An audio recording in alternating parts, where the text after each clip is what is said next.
केलं। श्री संत पिंगलाज माता यांच्या चरणी प्रथम नमन करतो। त्याचप्रमाणे वैकुंठवासी हरिभक्तपरायण साबे मामा आणि हरिभक्तपरायण जगदेव महाराज बेलाळकर यांच्या चरणी वंदन करतो। गुरुवर्य श्रीराम महाराज यांच्या पावन स्पर्शाने पवित्र झालेली भूमी बेलाळ हे नांदुरा तालुका, त्याचप्रमाणे या गावाला आशीर्वाद लाभलेले गुरुवर्य हरिभक्तपरायण ज्यांनी या समाजाकरता आपला देह अर्पण केलेला आहे।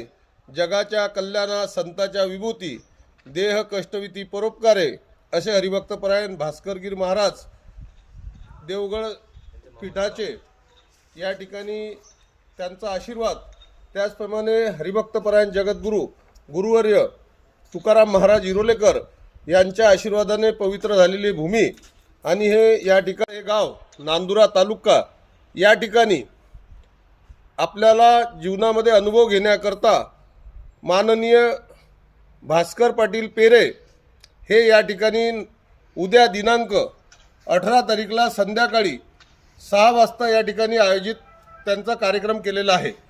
त्यांचा अनुभव एवढा आहे की संपूर्ण देशामध्ये नव्हे तर विदेशामध्ये सुद्धा त्यांचा या ठिकाणी गौरव करण्यात आला। त्यांच्या जीवनामध्ये ग्रामपंचायत म्हटल्यानंतर नगरपालिका हे असं क्षेत्र आहे की तुम्ही ना आम्ही ठराव घेतल्यानंतर महाराष्ट्राचा मुख्यमंत्री कोणी जरी असला तरी त्याला तो ठराव रद्द करता येत नाही, एवढी ताकद त्या ग्रामपंचायतीमध्ये असते। पण आपल्या अज्ञानपणामुळे 80% अज्ञान लोक आपण झालेलो आहोत। म्हणून जिल्हा परिषद सदस्य असतील, ग्रामपंचायतचे सरपंच असतील, पंचायत समितीचे सभापती असतील, पंचायत समितीचे सदस्य असतील, जे जे राजकीय क्षेत्रामधील सामाजिक कार्यकर्ते आहे, या सर्वांना विनंती आहे की तुम्हाला आम्हाला अनुभव जर घ्यायचा असेल तर भास्कर पेरे पाटील हे या ठिकाणी प्रथमच बेलाळ या गावामध्ये येत आहे। त्यांच्या या कार्यक्रमासाठी तुम्ही ना आपण उपस्थित राहणं म्हणजे त्यांच्यावर उपकार करणे नाही, पण ते आपल्या उपकारासाठी या ठिकाणी येत आहे। म्हणून तुम्हाला आम्हाला मला माहीत आहे की तुम्हाला आम्हाला वेळ कधीच नसते आणि वेळ मिळत सुद्धा नसते, परंतु माझा जीवनाचा अनुभव आहे। LLBचं शिक्षण घेत असताना ॲडव्होकेट बनत असताना 6 वर्षाचा कोर्स लागते, व अनुभव एवढा आहे की कारागृहात एखाद्या आंदोलनाच्या माध्यमातून गेलो तर त्या ठिकाणी कैद्याच्या माध्यमातून इतके अनुभव येतात की 6 वर्षाचं शिक्षण हे 60 दिवसामध्ये पूर्ण होते। तसंच या ठिकाणी ग्रामपंचायत सदस्य, पंचायत समिती सदस्य, जिल्हा परिषद सदस्य, अध्यक्ष या राजकीय क्षेत्रातील लोकांना जर त्यांचा अनुभव घ्यायचा असेल तर त्यांनी उद्या आपल्याला कोणत्याही कामाचं किंवा कोणतेही घराणं न सांगता या ठिकाणी पेरे पाटलांचं मार्गदर्शन ऐकण्यासाठी सर्वांनी या ठिकाणी उपस्थित राहावं।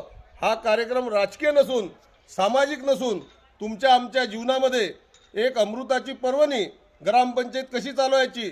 आजपर्यंत ग्रामपंचायत सदस्यांना 80% माहीत नाही जिल्हा परिषद कुठे येतं आणि 95% लोकांना हे माहीत नाही मंत्रालय कुठे येतं, ग्रामविकास माध्यमातून काय कामं होतात हे सुद्धा माहीत नाही। हे शोकांतिका तुमचे आमचे आहे, पण तुम्ही म्हणजे तुम्हाला जास्त समजते का? जास्त समजत नाही।